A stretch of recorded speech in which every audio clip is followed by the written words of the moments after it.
Hello guys! Hello Libra! Welcome dito sa aking channel, Kapalaran 888. Welcome guys! Alamin natin Libra kung anong messages, vibration, gabay, energy para sa inyong lahat. This is general reading. I hope na makuha mo yung energy na para sa'yo. Okay. So yung first card natin Libra is make a decision. Are you feeling stuck or undecisive? Sinasabi ng baraha. Feeling stagnant ka ba? Yung parang pakiramdam na hindi na gumagalaw yung mundo mo. Yung parang feeling mo wala nang pag-asa. Yung parang feeling mo wala nang gumagalaw. Okay? Sinasabi ng baraha sa'yo na kailangan mo daw gumawa ng desisyon.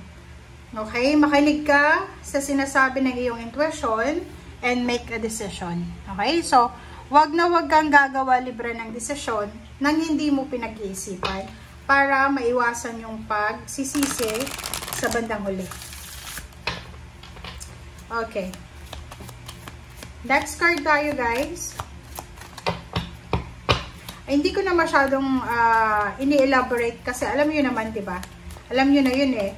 Kung halimbawa feeling stuck ka, feeling mo wala nang nangyayari, kailangan mong maglakas loob, diba? Igniting courage.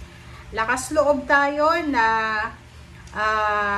gumawa ng desisyon. But before na gumawa ng desisyon, dapat mag-isip din tayo, diba? Pag-isipan natin, huwag tayong masyadong padalos-dalos din sa decision making kasi minsan, yung padalos-dalos na yan yung nagiging rason na magsisi tayo. Ako, sobrang guilty ako sa ganyan eh. Mabilis ako mag-decision minsan. Lalo pag masama yung pakiramdam ko, like galit ako, na nalulungkot ako, yung parang mabilis ako magdesisyon na after 1 month, pagsisisihan ko siya. So, sa'yo, sinasabi ng baraha, maging malakas, maging strong ka, maging courageous ka na labanan yung kung ano man na nararamdaman mong hindi maganda. Okay? Kasi minsan, yung decision natin, nakadepende yan sa emotion. So, make a decision, but careful din tayo. Okay? Makinig ka sa intuition mo, timbangin yung sitwasyon. Okay.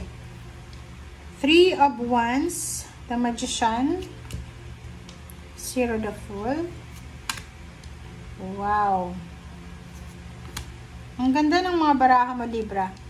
Sa ilalim mo dito is King of Pentacles. Wow. So, sinasabi ng baraha sa'yo dito na about money. About lump sum of money, accumulating amount of money. Yung parang gusto mong mahawakan itong certain amount of pera na to. Gusto mong maging mayaman, gusto mong maging stable yung finances mo, gusto mong makabayad sa mga utang mo, parang gano'n. 3 of Wands and Magician, sinasabi ng baraha sa'yo na maraming pagsisimula. There's several ways, maraming paraan para makapagsimula ka daw ng bagong buhay. Several ways, several parang sources or resources na pwede kang kumita ng pera. Isa dito is isang unexpected na parang negosyo, parang ano lang to eh, libangan mo lang siguro Libra. Isang unexpected na negosyo, ang posibleng makakatulong sa'yo para makaipon ka ng pera, para makasustain ng mga needs nyo, mga wants nyo, or makatulong sa'yo sa mga bills mo. Okay? Next card natin, there's a new relationship. Pwedeng isang bagong relationship, friendship, or pwedeng employer to employee relationship na posibleng magsimula sila sa friendship. Yung parang alam mo, kaibigan mo, unemployed ka, tapos kinuha ka ng kaibigan mo na magtrabaho sa kanya. So, eto siya. So, posibleng mauwi sa collaboration and partnership. 9 of Pentacles, sinasabi ng baraha na maybe hindi ikaw yan, hindi direkta sa'yo. Possible na meron kang kamag-anak or pwedeng kakilala, maybe anak mo siya, na posibleng siya ay magpapakasal, planning to get married, or plano niyang mag-ibang bansa, or plano niyang tumira sa ibang lugar, or plano niyang magnegosyo, or plano niyang mag-apply sa mataas na company, mataas magpasweldo ng company, sa isang parang sikat na company or kung ano pa man. So, nakikita ko sir dito, this is part of your tribe. Part siya ng tribe mo. Okay? Kadugo mo, kakilala. So, nakikita ko na masaya ka, you're happy and thankful kasi may mga tao sa paligid mo na umaasenso. Parang ganun. Alright. So, tingnan natin dito, Libra, sa last deck. This is your last card. Okay. Okay, first card natin is Queen of Wands. So, Queen of Wands, this is freedom. So, may posibleng kalayaan. So, sa September, malayang-malaya ka, Libra, na makapagdesisyon. Malayang-malaya ka na gawin kung ano yung gusto mong gawin. Like, kung gusto mong mag-travel, gusto mong ma-in-love, gusto mong magpakasal, gusto mong maghanap ng trabaho, gusto mong mangibang bansa. Yung parang, the universe will give you the freedom to explore, to choose, or to enjoy your life. Parang ganon. Sa ilalim niya is 8 of Wands. So, isang napakabilis talaga. Mabilis talaga to eh. Napakabilis. Plus Magician.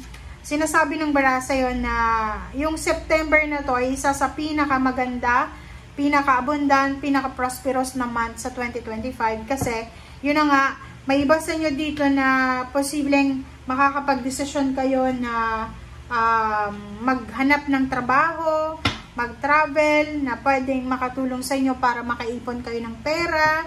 And 2 of Wands, 8 of Cups, sinasabi ng barahan na marami kang choices and decision na posibleng pagpipilian.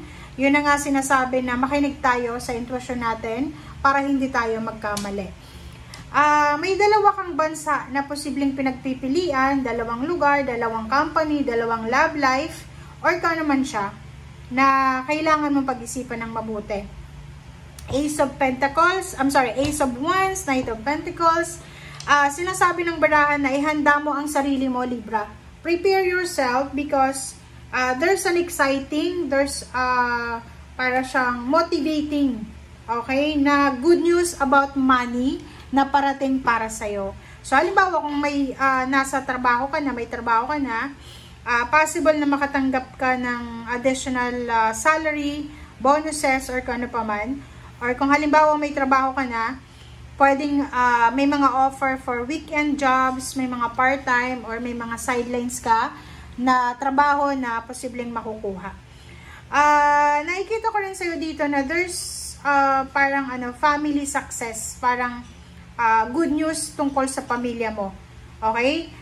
Parang sinasabi ng barahan na kung ano man ang good news na to, Libra, eto ay makakatulong sa'yo.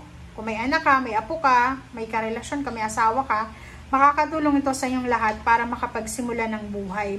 Maging masaya, o ito ay makakatulong para maging masaya kayo, or makarecover kayo sa kung ano man na mga hindi magandang pangyayari. Okay? Thank you guys. Bye!